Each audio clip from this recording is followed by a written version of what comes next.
He's back to pass. Pressure coming. He's going to get hit in the end zone. That's going to be a safety. It's now time for Gridiron, State of the Union. Another touchdown, Porter Ridge, and they've gone up. The score is 23-17. Presented by DMR Reconstruction, North Carolina's leader in quality insurance restoration services, with crews on standby 24 hours a day, 7 days a week. DMR Reconstruction has your restoration needs covered.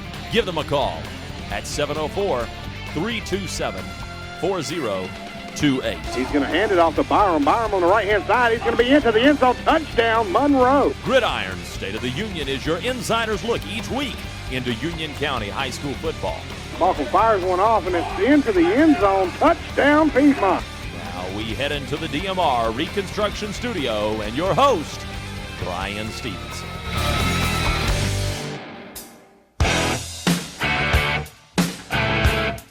We've reached the halfway point of the high school football regular season. Hello, everyone, and welcome to Week 6 of Gridiron State of the Union. I'm your host, Brian Stevenson. In the headlines tonight, Sun Valley gets a huge win last week over Porter Ridge, and we will talk with the coach of the Spartans tonight in our Coach's Corner segment. And Forest Hills finally reaches the win column with a big win over Cuthbertson. But right now, it's time for our trip around Union, and we start with the WIXC Game of the Week and Sideline Mike. It was a huge win for Sun Valley last week, taking down their rival Porter Ridge 42-28 in one of the biggest non-conference games in the county this season. The Spartans wanted this game bad, and it showed. Junior Albert Funderburk continued to show why he's one of the premier players in the county, scoring 4 touchdowns on the night, 2 of which went for 67 and 58 yards. He finished with 265 yards on the night on 21 carries. But if the Spartans are going to win tonight, they have to avoid a letdown after that emotional win. Their opponent, the Monroe Redhawks, are looking to get back on track after 2 straight losses. The Redhawks fell hard to Charlotte Christian last week, 42-12, and the injury bug has hurt Monroe. Star tailback Julia Stratford went out in the first half of the Weddington game and hasn't returned since. Richard Blakeney went out with a neck injury, and both players' return is uncertain for tonight. Will the Redhawks bounce back tonight? Will the Spartans have a letdown? Find out when you join us for the WIXC Game of the Week. Kickoff is at 7:30. That's the story from Indian Trail, and now to Reed Alexander, who has the call of our second game, Piedmont at Central Academy. Piedmont High School comes off the bye week at 3-1. Coach Ron Massey has his Panthers playing their best football in several years. The Panthers have looked good on both sides of the ball, thanks in large part to their offensive and defensive lines, which are filled with veterans like Cale Helm and Carlos Sandoval. The Panthers' opponent is also having a good year. In fact, it's their best start in school history. The Cougars are 3-2 after thumping South Stanley last week, 35-3 on the road. Coach Tad Balcom's defense is only giving up 12.4 points per game. They will need to be tough on D tonight as the high-powered Panthers come into Walter Pickett Stadium. It's Game 2 of our WIXC doubleheader. That's the story from Monroe. Now to Bruce Frizane with a report on Marvin Ridge. Marvin Ridge will try to get back on track after being shut out at the hands of Rocky River last week, 28-0. The loss drops the Mavericks to 1-3 on the year. The Ravens held Marvin Ridge to just 164 yards total offense, and most of that came from Yusuf Napier, who accounted for 90 of those yards. Tonight's opponent doesn't get any easier. Davidson Day comes in at 5-0 and is one of the top-ranked teams in the area.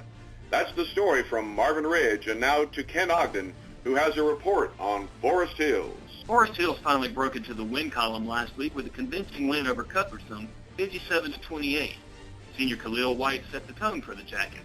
Cuthbertson tried to pull off a surprise onside kick to start the game, but White ran it back 48 yards for the score, and the Jackets never looked back. Quarterback Jared Lee had 3 touchdowns on the night. Jackets' love for scheduling tough opponents early in the season continues tonight when North Rowan comes to town. The Cavaliers are undefeated at 5-0 and are one of the top-ranked teams in 2A. That's the story from Marshville. Now to Mike Barfield with the story on Cuthbertson. Cuthbertson returns home tonight, coming off a Week 5 loss to Forest Hills. The Cavaliers are now 2-3 on the year. The team couldn't generate enough offense to keep up with the Jackets last week. Quarterback Ryan Fusco had a couple of times connecting with the receivers, going 16 for 42 on the night. He did connect in the air for 2 scores. However, tonight Cuthbertson welcomes the Green Wave of Ashbrook High. The Green Wave is 2-2, but have won 2 straight. That's the story from Cuthbertson. And now to Derek Skinner, who has a report on Parkwood. Last week was a tough loss for the Rebels. They fell to Weddington 37-0. Weddington has the toughest defense in the county, only giving up 9.6 points per game. The Rebels could only manage 37 yards of total offense.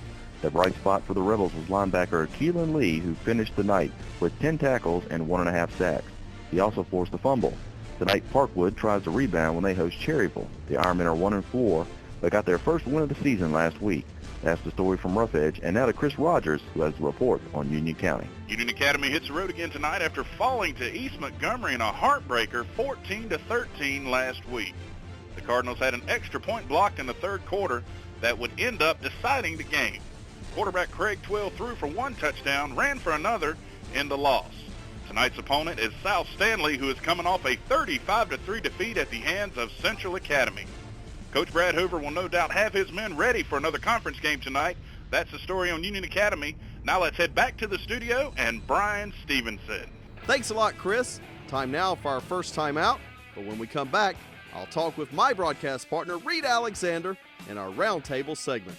Gridiron State of the Union will be right back.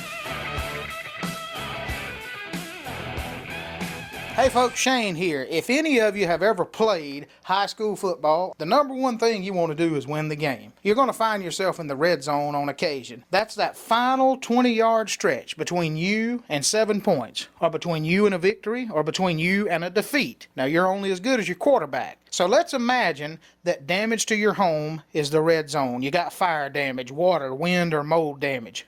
Who do you want on your team, and who do you want the quarterback to be? Well, the team you want is DMR Reconstruction. Tim Farmer is easily the quarterback you want calling the plays in this situation. Folks, they'll help you deal with the insurance adjusters. They'll take care of the damage. They'll fix it back to way better than it was before it ever even happened. It's DMR Reconstruction. Tim Farmer's your quarterback. They are the leader in the red zone. They'll take care of the problem. They'll help you deal with the insurance adjuster 24 hours a day. Call 704-327-4028. 327-4028. They're the proud sponsors of the Gridiron State of the Union on the Mighty 1190.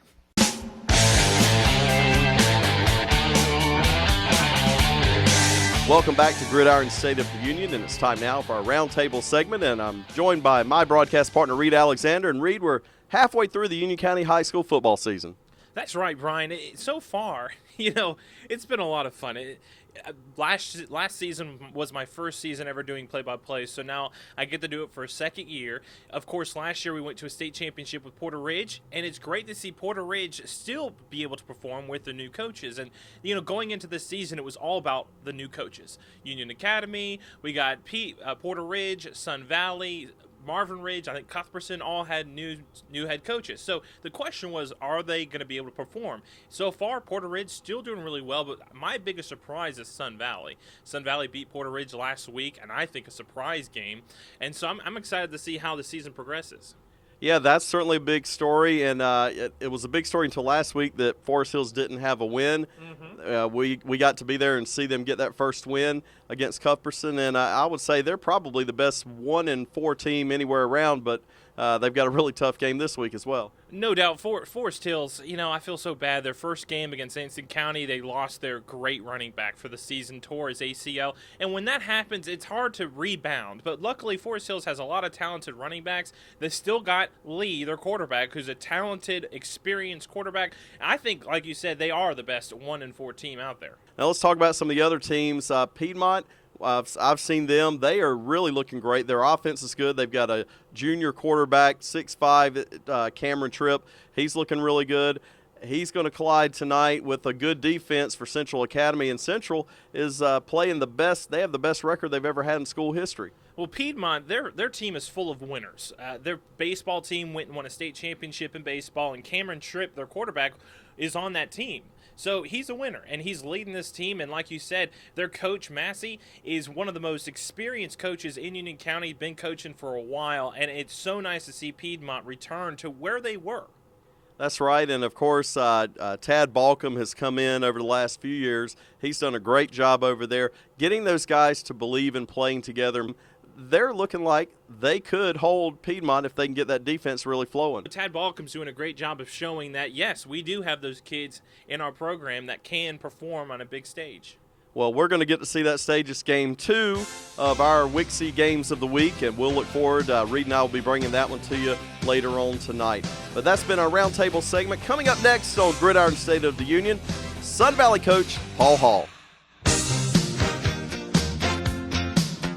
Shane here. Imagine this. It's the end of the game. 5 seconds left. You're in the red zone. You have a chance to call one play. You're either going to win or lose the game with this play. All right, at this point, who do you want your team to be and who do you want your quarterback to be?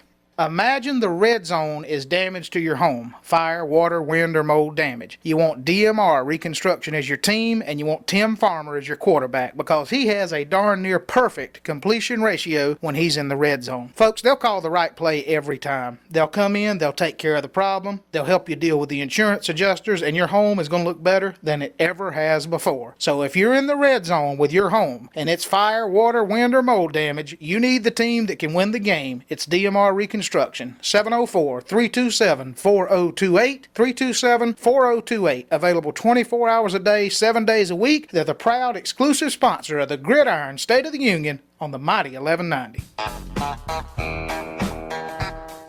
Welcome back to Gridiron State of the Union. Now time for our Coach's Corner segment, and I'm joined now by Coach Paul Hall. And Coach, the Sun Valley Spartans certainly are the talk of the week. Great win last week against Porter Ridge. Yeah, that was a exciting win. Obviously, all of them are good, but obviously that one kind of has been stuck on the calendar a little special around these parts, due to the battles they've had the past few years. So, we're excited about that. To build on it, our football team, our program, our community, our school. Obviously there was a lot of excitement that was going on that night. How do you bring the guys back down after an emotional win like that and get them ready for another tough team? Well, actually, saying that, that was the first thing on our agenda on, obviously Monday at practice and in our meetings. We have to refocus, and obviously we want to stay, up on that high as far as, being excited about how we played. We played well and the things we did, and we executed on, both sides of the ball. But obviously we said, we cannot sit back and think that it's just going to be, easy coming in, to the Monroe football game. I know as a coach, you go back and look over your year and your years as a coach, and there's always a couple of those special athletes. And I haven't had the opportunity to see Albert play. I read all the headlines. Our other crew's seen him play many times. Talk about what an exceptional athlete he is. He seemed to really take over that game last week. Albert is a special athlete and a special football player. He doesn't need a whole lot of room to work with, and when he does get that, he can make it very exciting to watch him play because he can run the football, he can catch the football. He's a big enough kid to block. You can key on him, but obviously we've showed that we've got a few more weapons, and he understands that with our offense. Our offensive line, is really clicking and doing a great job. And there's just, with Albert, and the skills that he brings to the table, it's just unbelievable. As we go into tonight's game, Monroe, you've obviously got some keys to victory, but where do you think your Spartans are as you wind up your non-conference play? Our goal, obviously, is to win them all. And, we feel like we're exactly or close to where we wanted to be going into the conference, games, due to the fact, we did slip up on a couple, and we understand that it was, due to some mistakes and not executing, but we feel like the past 3 weeks, we've had great practices, we've gotten better each week, and that's all you ask as a coach to a football team, so I feel good where we're at. Thanks a lot to Coach Paul Hall for spending a little time with us. It's now time for the UCPreps.com Phenomenal 5. Coming in at number 5 this week, Monroe. Number 4, Porter Ridge. Number 3, Piedmont. Number 2, Sun Valley, and number 1, Weddington. Time for Extra Points. In my Extra Points tonight, last week saw one of the most impressive performances around Union County, with Albert Funderburk of Sun Valley scoring 4 touchdowns on the night, 2 of which went for 67 and 58 yards. He finished the night with 265 yards on 21 carries. And to think, he's only a junior. If you're a high school football fan, this is a guy you might want to come out and watch on a Friday night. And with that, we are all out of time. Special thanks to our title sponsor, DMR Reconstruction, and thank you for listening. We have examined the state of our union, and I can report it is good. Good night, everybody.